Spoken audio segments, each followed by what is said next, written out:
दोस्तों नमस्कार। मैं नासुनांजलि कथा कहानी और उपन्यास के संग के साथ पुनः हाजिर हूँ। दोस्तों इस समय हम लोग सुन रहे हैं एक बेबाक और आत्महंता आत्मकथा अपनी खबर, जिसे लिखा है पांडे बेचन शर्मा उग्र ने। दोस्तों अब तक मैं इस आत्मकथा के 5 अध्याय का वाचन अपने वाचन के पिछले क्रम में कर चुका हूँ। अब लीजिए सुनिए अपनी खबर आत्मकथा के 6वें अध्याय नागा भागवत दास का वाचन मेरे अर्थात नासुरांचली के स्वर में। यह सन 1910 ईस्वी है और यह नगर, इसका नाम है मिंट घुमरी। यह नगर कहाँ है रे बाबा? यह नगर इस समय पश्चिमी पाकिस्तान में है, लेकिन जब की बात लिखी जा रही है तब ब्रिटिश भारत में पंजाब में था। और यह सब क्या है? यह सब रामलीला की तैयारी है। कई दिन से अयोध्या जी से कोई रामलीला मंडली आई हुई है। इस मंडली ने पहले सरगोधा मंडी में लीलाएं दिखलाई थी, जिससे वहां की हिंदी पंजाबी सिख जनता बहुत ही धन्य हुई थी। सरगोधा मंडी से इस रामलीला मंडली की प्रशंसाएं भक्त दर्शकों से सुनने के बाद मिंट गुमरी के भक्त दर्शनार्थियों ने वहां जाकर सारी मंडली का किराया, भोजन, रकम पेशगी देकर 10 दिन में रामलीला दिखलाने के लिए उत्साह, श्रद्धा और आग्रह से अपने यहाँ आमंत्रित किया था। ये लीलाधारी जब स्टेशन पर उतरे तभी मिंट गोमरी के दर्शनार्थियों की भीड़ सी लग गई थी। कितना सामान! 10 बड़े बड़े काठ के बक्से, 20 लोहे के ट्रंक, सब में रामलीला की आवश्यक वस्तुएं, लीला भूमि बनाने का बांस बल्ली पटरे वगैरह सामान, समूह भोजन जिनमें सिद्ध हो सके ऐसे पीतल और तांबे के बड़े बड़े बर्तन भांडे, टेंट, छोलदारियां। अयोध्यावासी से लीलाधारी संख्या में 36 और 10 और एक कुल मिलाकर 47 थे। 36 है प्रौढ़ पुरुष, अधिकतर साधु महात्माओं की ड्रेस में, 2-4 छैल चिकनियां भी जो दूर से ही नाटकीय देखते थे। 10 थे 10 से 18 की वय के बालक और युवक। सारी जमात में मुस्की रंग का 8 गांव कुसमैत एक घोड़ा भी था। असल में नागा महंत भागवत दास महाराज की यह जमात थी पंजाब भ्रमण पर कटिबद्ध। जमात में विविध पदों के निशानधारी और बेनिशान नागा साधु थे। पंजाबी माताएं श्रद्धालु होती हैं। प्रदेश धन धान्य से परिपूर्ण है। यह सब मजे में जानकर ये साधु लीलाधारी ऊपर जाते थे और जाकर कभी पछताते नहीं थे। घोड़ा था महंत भागवत दास जी का, दाढ़ीधारी, छापा तिलकधारी, उजले वस्त्रधारी। महंत जी आंखों पर चश्मा चढ़ाए, हाथ में बेत की छोटी चवरी लिए जब उस घोड़े पर सवारी करते थे, बड़ा चमत्कारी दृश्य उपस्थित हो जाता था। भागवत दास महंत एक आंख के काने थे। उन्हें बंगड़ बैरागी भागवत दास कानिया कहकर मंद माना करते थे, क्योंकि त्यागी बैरागी होकर भी भागवत दास पैसा जोड़ थे, कौड़ी पकड़। साधु जमात और रामलीला मंडली की मूर्तियों की सम्यक आर्थिक व्यवस्था महंत भागवत दास के ही हाथों में थी। स्थान पर महंत जी स्टील का एक मजबूत बक्स निकट रखते थे, जिसमें छोटे मोटे बैंक जितनी माया, रत्न, सुवर्ण, रजत मुद्राएं, रेजगारी, शेरों, चमाचम प्राय हमेशा रहा करती थी। जमात पर महंत जी का शासन कठोर था। जरा भी अनुशासनहीनता पर वह बैरागी या मंडली के एक्टर पर चौरी चला बैठते थे। मिंट गुमरी के भक्तों ने रामलीला भूमि के निकट ही मंडली वालों के ठहरने की व्यवस्था की थी। माताएं बड़ी श्रद्धा से स्वरूपों तथा अन्य साधुओं के लिए दूध, दही, मक्खन, मट्ठा, लस्सी, गुड़, बतासे, लड्डू, अन्न, वस्त्र पुष्कल दे जाती थी। सीता, राम, लक्ष्मण, भरत, शत्रुघ्न वगैरह बनने वाले बालकों को मंडली वाले अपनी भाषा में स्वरूप या स्वरूप कहा करते थे। श्रृंगार के साथ हम स्वरूपों को भक्तों के हाथ से दूध पिलवाने या प्रेमियों के घर भोजन कराने के लिए महंत भागवत दास पंजाबी भक्तों से मोटी रकमें उतारते थे। भक्त लोग अक्सर साधुओं की जमात का भंडारा अपने घर करते, तब महंत के दल के नागा लोग सूरत के बने जरी के काम के खूबसूरत निशान, पताका, भाला, तलवार, तुरही से लैस बारात बनाकर भक्त के दरवाजे पर जाते थे। बड़ी अभ्यर्थना, बड़ी पूजा भक्त लोग इन साधुओं की करते थे।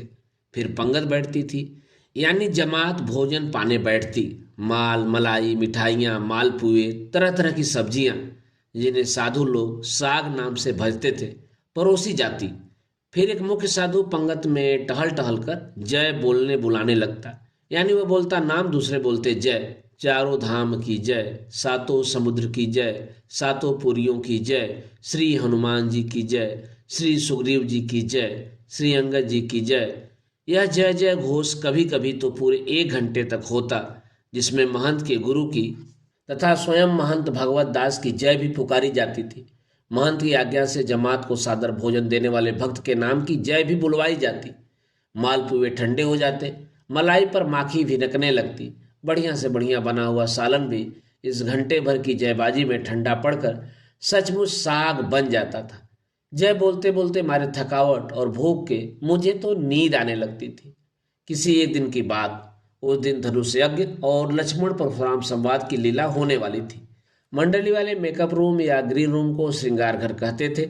श्रृंगारी होता था वहां का व्यवस्थापक, जिसके चार्ज में वस्त्र, आभूषण, मुखौटे, दाढ़ी, मूछे और मेकअप का आवश्यक सामान होता था।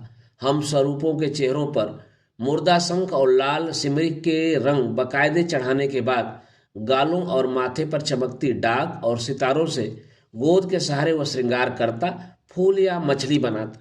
इस श्रृंगार में कम समय नहीं लगता था। फिर हमारे मस्तक पर ऊन के काक पक्ष या जुल्फे अलगदार लगाई जाती, कानों में कुंडल और मस्तक पर मुकुट, किरीट, चंद्रिका कसकर बांधी जाती। फिर नीचे और ऊपर के वस्त्र पहनाए जाते। साधारण लड़कों को देवता की तरह सजाकर खड़ा कर देना श्रृंगारी का काम था। धनुष यज्ञ में मेरे बड़े भाई साहब दो दो काम किया करते थे। वह पहले तो राजा जनक के बंदी जन बनकर आते थे और हिंदी, अंग्रेजी, बंगला, फारसी वगैरह कई भाषाओं में जनक जी की प्रतिज्ञा बड़े रोब से सुनाते थे। फिर धनुष टूट जाने के बाद वह परशुराम जी बनकर आते थे। तुलसीदास के कथनानुसार रूपधर, अरुण नयन, भ्रिकुटी कुटिल, गौर शरीर भूति भली भ्राजा, भाल विशाल त्रिपुंड विराजा, शीस जटा सहजं चितवत, मनहु रिसाने, खुले विशाल कंधे, एक कंधे पर दिव्य जनेऊ और माला की मृग छाला, कमर में मुनियों के वलकल वस्त्र, कंधों के पीछे दो दो तुरीण तड़कस, हाथ में धनुष और बाण तथा वाम कंधे पर विख्यात परशु। पहले तो सहज ही वेश में अपने भाई को देखते ही मेरी रूह फना होती थी। इस पर परशुराम का मेकअप प्रायः उनके रंगमंच पर आते ही मेरी सिट्टी पिट्टी गुम हो जाती थी और अच्छी तरह याद किया हुआ संवाद भी सफाचट भूल जाया करता था, या लक्ष्मण का संवाद वीरतापूर्वक न कर केवल घिघियाया करता था। पाठ भूलते ही परशुराम जी, वेशधारी मेरा भाई, स्टेज पर ही मुझे धमकाता कि चल अंदर, तेरा भुरकुस न कर दूं तो मेरा नाम नहीं। और पर्दा गिरते ही श्रृंगार में ही परशुराम जी लक्ष्मण जी को पीटने लगते। पर्दे के पीछे वाले उस परशुराम से लक्ष्मण की रक्षा राम ही नहीं, राम के बाप दशरथ भी नहीं कर सकते थे। खैर, इस धनुष यज्ञ में बड़े बड़े पेट वाले राजा का मजाकिया काम करने वाला एक्टर भी मेरा ही भाई था, मझला श्रीचरण पांडे, जो साधु कंठीधारी बनकर अब सिया राम दास हो गया था। जहां तक एक्टिंग का संबंध है, मेरा बड़ा भाई मझले से श्रेष्ठतर अदाकार था, लेकिन स्टेज पर प्रसिद्धि मझला ही विशेष पाता था, क्योंकि उसे नाचना, गाना बजाना और जनता की चुटकियां लेना खासा आता था। नाचे गावे तोड़े ताज, तिसका दुनिया राखे मान, कहावत उन दिनों काफी प्रचलित थी। घर में न सही परदेश, रामलीला मंडलियों में हम तीनों भाई साथ ही साथ रहे और काफी प्रेम से। घर में प्रेम इसलिए नहीं था कि खाना नहीं था। जब भूखे भजन न होई कहावत है, तब भला भूखे प्रेम क्या होता। रामलीला मंडली में दोनों ही अपनी अपनी स्वतंत्र कमाई कर लेते थे। ऊपर से बुनियादी राशन मंडली के पंचायती भंडारे से मिल जाता था। बुनियादी राशन यानी साग, दाल, चावल, बड़ी बड़ी रोटियां दोपहर को तथा घुइया का साग और छोटी छोटी पुरियां रात के ब्यालू में। मेरे बड़े भाई की तरह शौकीन एक्टर अपना खाना बिस्तर या आसन पर लेते, जो महंत भागवत दास को बहुत बुरा लगता। वह चाहते कि जिसे भी भंडारे में खाना हो, पंगत में बैठकर जय बोलने के बाद प्रसाद पाए। जो पंगत से चूके उसका भाग भंडारे के प्रसाद में नहीं। कहावत मशहूर, डार का चूका बंदर, पात का चूका बैरागी। सो जो एक्टर पंगत में न शामिल होना चाहता, वह अपना प्रबंध अलग करता। महंत भागवत दास मेरे बड़े भाई की कदर करते थे, क्योंकि वह उनका पत्र व्यवहार सुंदर अक्षरों, उत्तम हिंदी में कर देते थे। फिर भी नागा कानिया महंत से दहशत सभी खाते थे। वह झक में आने पर अच्छे अच्छों पर हाथ झाड़ देते थे। कोई भी एक्टर भागवत दास के सामने जाने में एक बार झिझकता था। जमात के अधिकारियों में महंत जी के अलावा एक कुठारी जी थे, जिनके चार्ज में अन्न, घृत, बासन, वसनाएं वस्तुएं होती थी। उन्हें अधिकारी जी भी कहा जाता था। मंडली में भागवत दास के बाद अधिकारी जी का ही मान था। वह साधुई कीते से पहनी हुई लुंगी और बगलबंदी धारण करते थे, टाट के जूते पहनते थे। ऊर्ध्वपुंड सहस्री माथे पर लगाते थे, जिसका फैलाव उसकी नासिका तक होता था। वह बहुत अच्छे रामायण भक्त भी थे।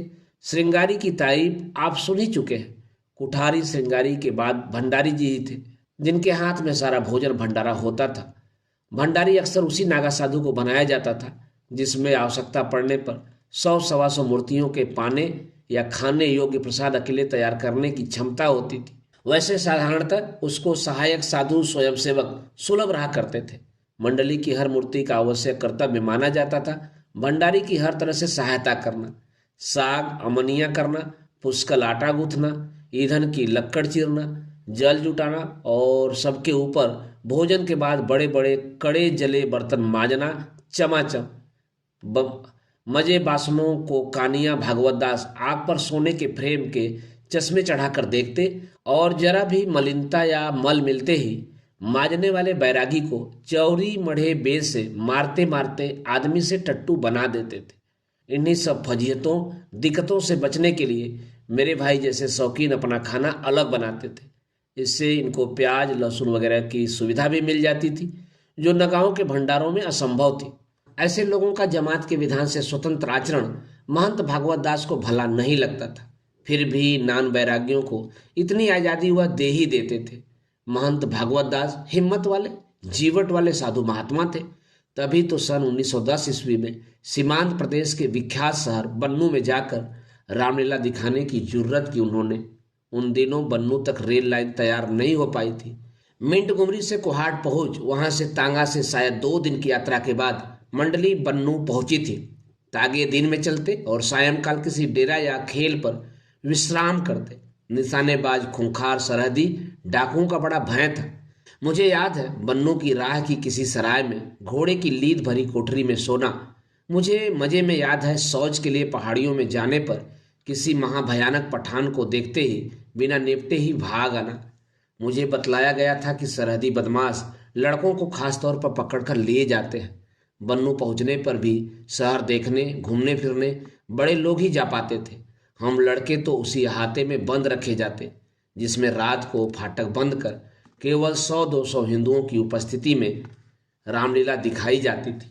बन्नू के भक्तों से विदाई में दक्षिणा भारी मिलने वाली थी, इसलिए विशेषतः महंत भागवत दास पैसा पकड़ मंडली लेकर वहां गए थे। लौटे भी अच्छी रकम बनाकर। रुपए, पसम, ऊन, काठ का सामान, चांदी के पात्र, सोने के आभूषण। बन्नू हम गए थे कोटा की तरफ से, लौटे डेरा गाजी खां की तरफ से। मेरे बड़े भाई जैसे हजरत छिपे फुसफुसाते की महंत बटुक बिलासी है। इसका कारण यह था कि स्वयं 4:30 बजे सवेरे स्नान करने के बाद महंत जी उनके लड़कों को भी उसी वक्त नहलवाते थे, जो स्वरूप राम लक्ष्मण सीता बना करते थे। सर्दी के दिनों स्नान के बाद शीश से कांपते उन किशोरों को प्राय नियम से महंत जी अपने कोमल इटालियन कंबल में बुला लिया करते थे, 1, 2, 3 को, और उनके गाल हथेलियों से रगड़ रगड़ कर गरमाया करते थे।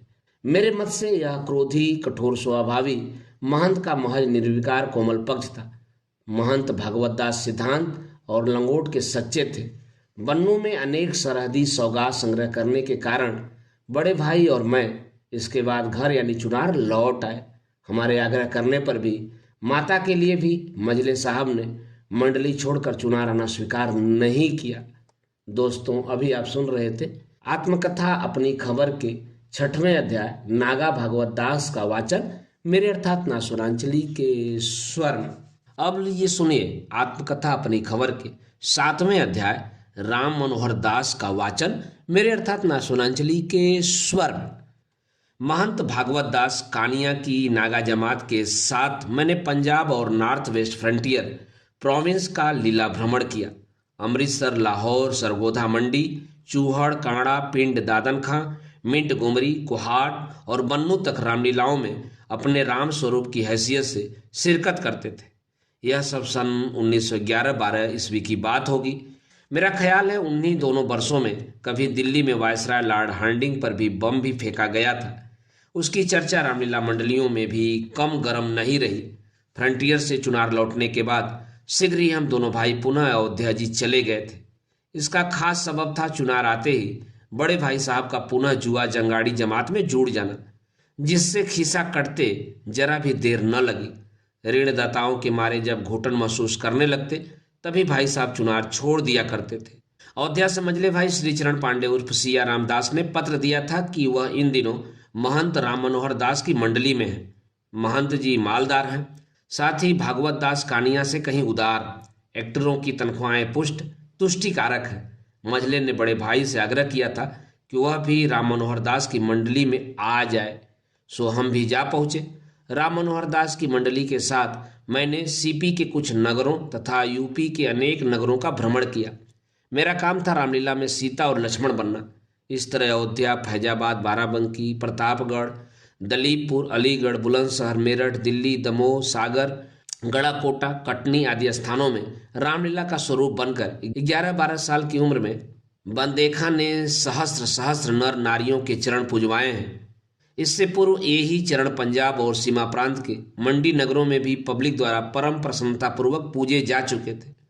चरण ब्राह्मण के 6 साल की उम्र में ही चुनार में कुमार पूजन के अवसर पर बहैसियत ब्रह्म कुमार मेरे चरण अक्सर पूजे जा चुके थे।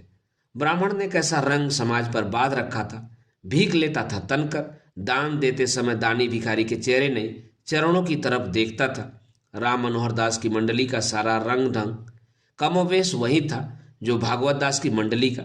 इस फर्क के साथ कि पहली मंडली में साधुओं की संख्या 90% थी, पर दूसरी में 100 में 90 एक्टर व्यावसायिक आवारा मिजाज के लोग थे। स्वयं भागवत दास राम मनोहर दास के मुकाबले में कहीं अधिक चरित्रवान थे। राम मनोहर दास बैरागी होने पर भी रहते थे गृहस्थों के बाने में।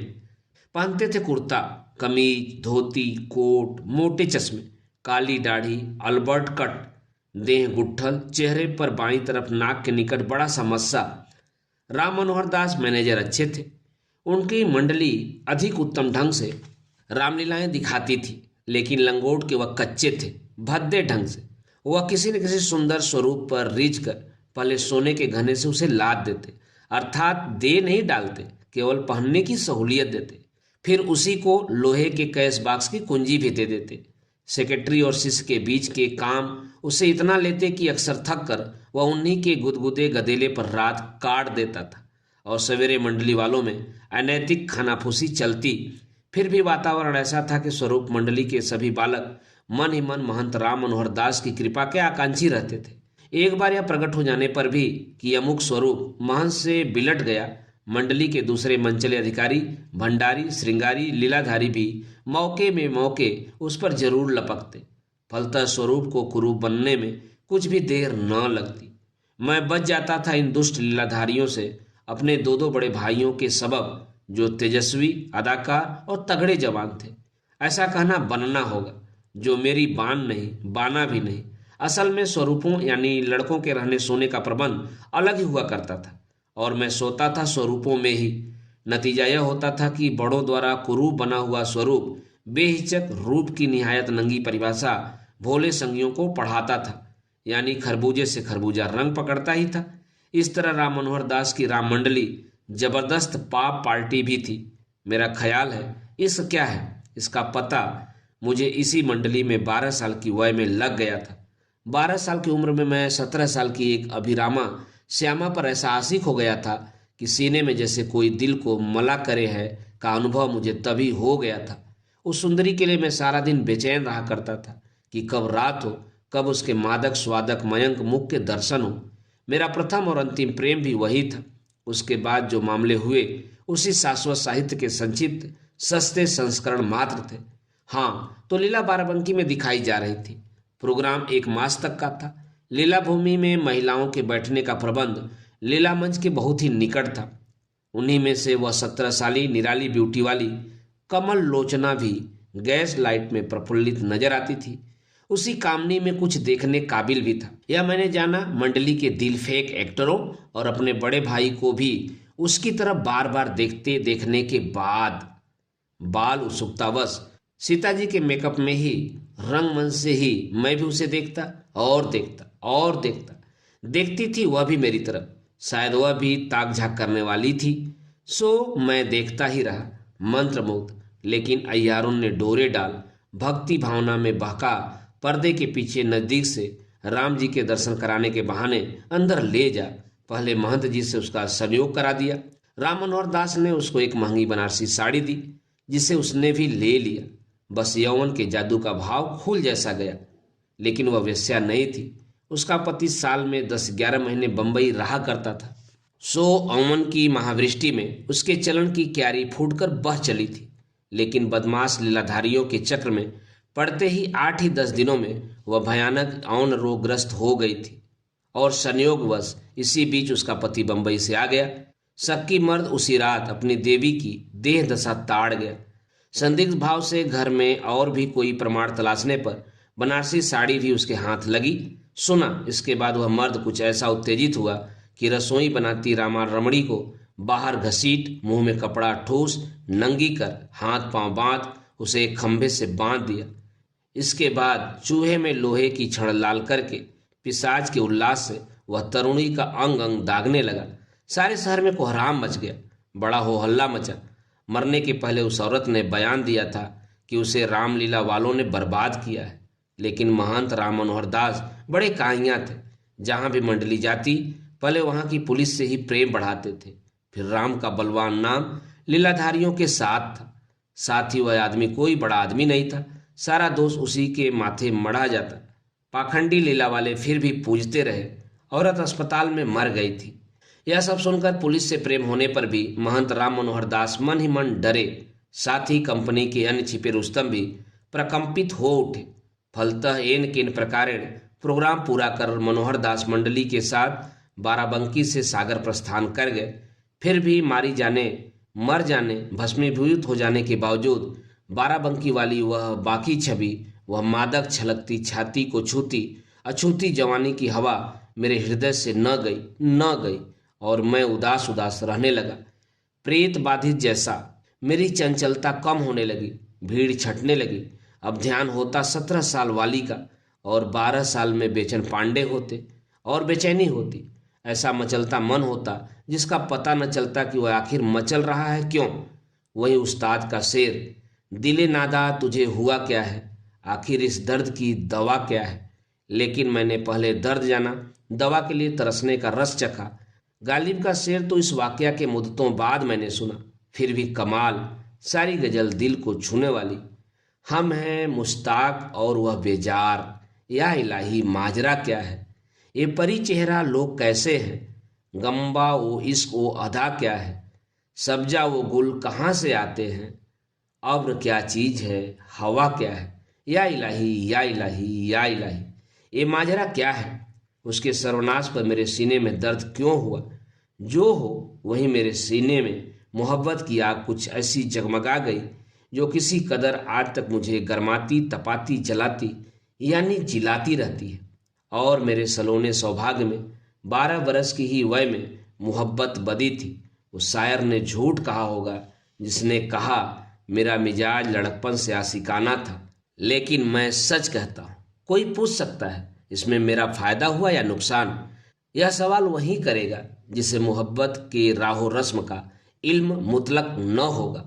मोहब्बत सांसारिक हानि लाभ के तराजू पर तौली जाने योग्य जिन्स कदापि नहीं। इसका तो जीवन के सुदुर्लभ सुधा मधुर स्वाद से संबंध है। कहा उस्ताद ने, इश्क से तबीयत ने जिस्त का मजा पाया, दर्द की दवा पाई, दर्द बेदवा पाया। इस बेऋतु के प्रेम ने मुझे अकारण प्रेम के मार्ग पर कुछ ऐसा उतार दिया कि आज तक मैं मन के मचलने से नहीं, न जाने क्यों किसी को प्यार करता हूँ। बकौल दिल चाहेगा जिसको उसे चाहा न करेंगे, हम इसको हविस को कभी इकजा न करेंगे। मैं महसूस कर रहा हूँ डूब कर निकलने वाले दोस्त पूछना चाहते हैं कि 60 के हो गए, आज तक जनाब दिल फेंक ही हैं। जी हाँ, मैं बरसों से उम्र क्यों गिनूं, जीवन की गति से क्यों न जाचूं। अभी मेरी भांवरें नहीं पड़ी, विवाह नहीं, सगाई नहीं। उस बाराबंकी वाली से दिल लगने के बाद मैं बराबर कुंवारा ही रहा हूँ। लानत है साधारण गिनती पर। जोड़ बाकी गुड़ा मेरे भाग में भगवान की दया से कभी नहीं रहे। मैथमेटिक्स में मैं इतना मंद कि 60 का हो जाने पर भी गधा 25 के आगे जीवन जोड़ने की तमीज बिल्कुल नहीं। आदमी के चेहरे की यह मूछ दाढ़ी मेरे मते व्यक्ति की बंजरता विदित करने वाले कुसकास। खास खास देवताओं की मूर्तियों में उनकी वह किशोर और युवा ही क्यों बतलाई जाती है? इसलिए कि परम भागवत तत्व व्यक्ति में तभी तक रहता है जब तक मूछ दाढ़ी नहीं रहती। मर्यादा पुरुषोत्तम होने पर भी राम या स्वयं भगवान कृष्ण की मूछें और दाढ़ी किसी ने देखी हैं? इतने विकट प्रलय प्रलंकर होने पर भी शंकर के विग्रहों में दाढ़ी मूछ कहाँ होती है? क्यों?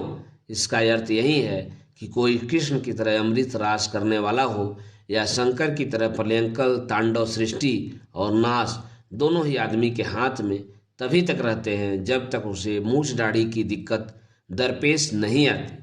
यह मूछ दाढ़ी मूढ़ मानव के बाहर तो बाहर अंदर भी निकलती है।